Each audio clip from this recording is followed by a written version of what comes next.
Well, let me start with this photograph. Yes. What Felix referred to as a dump site, which it could be anywhere, as an ingenuity of whoever brought this, is not true. This is where we cleared. It's a but you keep insisting that you cleared, but she says that her house was demolished. No, I'm telling you what actually took place. That this is a three-phase program. The first one is where people are not residing, and it's a stack-up place where people just kept things. That is where we cleared, and the intention is to build 6 blocks here, the first phase, and then move people from the second phase to these 6 blocks. Each block consists of 48 units. So we move them to this first phase, and then we start the second phase to build the second phase. That is the plan we have, and then we move to the third phase.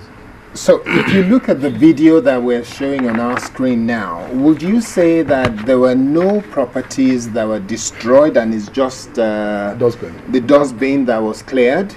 Now you can't place where this was taken. Oh, no, I can show you. Television will not lie about this. This is Badia. Just hold on. Badia is 14 hectares. This is leveled, isn't it? Yes, this is leveled. Yes, so it is and leveled. I tell you that the things that were here were refuse, things that were stacked up. But these are properties. These are wooden properties. What kind of properties? You just said wooden. Some of them are wooden. They're just stacked up. When you see something, do you know whether it's even a shed? Just to put some trade or wares inside. I was in Okeafa recently, and I saw the kind of properties that they live in, and those kind of properties will not be what a normal human being will live in, but that's what they've got. Okay, so if you now clear that, that's the only shelter that they have over their head. And United Nations has said clearly that people should have a right to shelter, whether it is fantastic edifice, whether it's or it's just mud hut. Whatever it is. United Nations has. And we signed up to that treaty, United Nations has what it believes in. The government does not believe this government does not believe that it should meet you in penury and leave you in penury. And that's why we had the option of clearing Badia. Badia was not cleared. But and that's why it's interesting to see this. They are insisting that it is not refuse dumps you cleared, that you raised their houses to the ground. Satellite imagery doesn't lie. But this is a current imagery. This is a current imagery that shows that this is shanty. Okay, Mr. Ayinde, they are now saying that you have demolished their houses and they are homeless.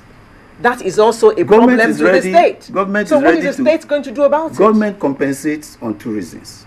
Establish your right to the property and present the development permit. Houses were demolished along Badagry Express Road, and people were compensated based on the documentation they presented. Sir. Houses are being demolished along Ikorodu Road for the Mile 12 Ikorodu Expressway. Mrs. And people are getting compensated by the basis of the documents. About how many people are homeless in Badia now? If we have to add the children, we are more than 700. Okay. That in itself poses a problem to the state. Oh, 700 refugees. I thought that's even a mild number. I thought they said 10,000. No, actually, I thought they said 50,000. I don't know. So there's some falsitude here. Who said 50,000? I don't know who said 50,000. Oh, you said I've received so many mails that you engineered. Mr. Ayinde, please. And I was going to ask you a question, sir. Mr. Ayinde, please. You were there in 2005. Mr. Ayinde, you are an NGO. Mr. Ayinde, you have been empowered to fight on behalf of the people. Please. And since 2005, what have you really done? Did you even showcase where they were living? Mr. Ayinde, that they deserve a better environment? Mr. Ayinde, gentlemen, we do the asking of the questions. Okay, Thank you. Thank you very much. Madam, to come back.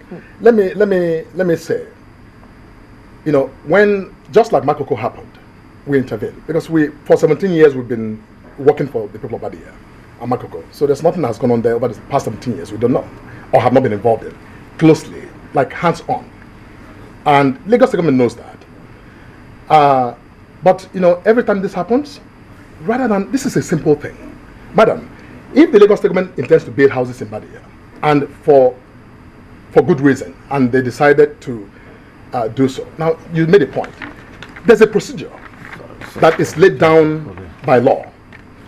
You give proper notice, you consult, and then you take steps to compensate or relocate. I served for 5 years on the board of the World Bank project, the $200 million project, that was designed to improve life in 9 slums, including Makoko and Badia. Madam, to upgrade the slums. The Lagos State government went to the World Bank, took a loan of $200 million to upgrade the community, to provide roads, water, etc. for the people of Badia. Not for dustbins, for the people of Badia. I was on that board. I was appointed by the former governor. I resigned in July last year in protest against the demolition of Makoko. On that board, I can tell you categorically, because I was there, that these people were the reason the Lagos government went to the bank to take that loan. Yes. And now, just like in Makoko, the same Lagos State government is funding their displacement without the due process of law, without proper consultation, without proper notice, without any thought of resettlement. Because you see, whatever is being said about houses being built, that may be the project of Lagos State government, but it has nothing to do with these people. Because now that you've demolished their homes, how do you begin to even verify who was there, who had what? Now that is why I chaired the UN. When you talk about the UN program, I chaired the UN committee that drafted the UN Comprehensive Human Rights Guidelines on forced evictions.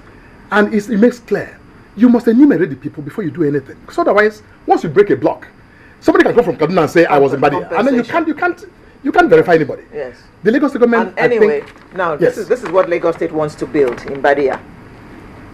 That's absolutely not affordable to anybody who lives in Badia today. Ask how these people you can't say that now. Yeah. Are they going to buy this from Lagos State, or are they going to be paying rent, and at what rate will the rent be paid?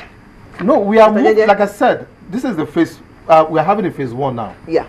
When we get to, we are going to move people from the phase 2 to this building after we constructed it. Yes. So we are not asking them. The state government has the intention of relocating them to the building for free. For free. They will live in these houses for free. Yes. Forever. Yes. Because we have done the enumeration you are talking about. We have done the enumeration. The enumeration is talking about. We have the enumeration that we are talking about. Let's. This is now sounding like a comedy. Now, on a way of rounding this up, the state government is looking to build this property. That's correct. Now, when you build this property, have you taken count of all the people, and do you have evidence of the people you will be allocating this property That's to? what we said in the enumeration. I just mentioned it has been done. When was that? Sorry, one person at a time, because we've got limited time. Yeah, Honorable Commissioner, you've done the enumeration and you're ready to allocate property to all of these people. We have it on record that the Commissioner for Housing says that. Oh yes, we have intention. That's what I said. Okay. When we completed this was phase 1. That's why we did not clear everything at the same time. Phase 1 has been completed. Phase 1 has been cleared. No, we are starting the construction right now. What happens to them in the meantime, the displaced people? That we don't have records of people living in this cleared place. Now, but they are It is here. hard It to looks place. like we've completely run out of time. It looks like we have to revisit this matter because we have not got to the bottom of it yet. In the meantime, about 700 people are left without a place to put their heads. Yes. That's all we do know at the moment. So what is the state government going to do? Because it is part of the responsibility of the government. We had a meeting with the ensure that community people on are not Thursday. homeless, but they are homeless now. We had a meeting with the community on Thursday. Yes. And at the meeting, nobody presented anybody as being homeless. Okay. Okay. All right. Okay.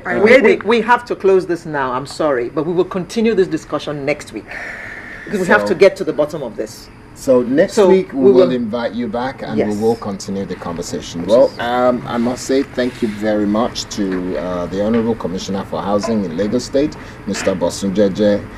Sitting next to him, Mr. Felix Moka, Executive Director of SERAC, and then on this side, Mr. Olutoyin Ayinde, Commissioner for Physical Planning and Urban Development, as well as Mrs. Bimbo Omowale Oshobe, who lives or who used to live in Badia, that is said to have been destroyed and cleared for the purpose of urban renewal and regeneration.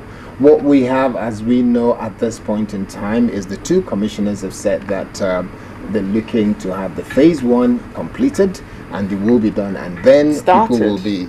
It will be done soon, I believe, but we'll discuss this next week so that we can get a clarity on this, because nobody should be left without shelter, and we have to clear that.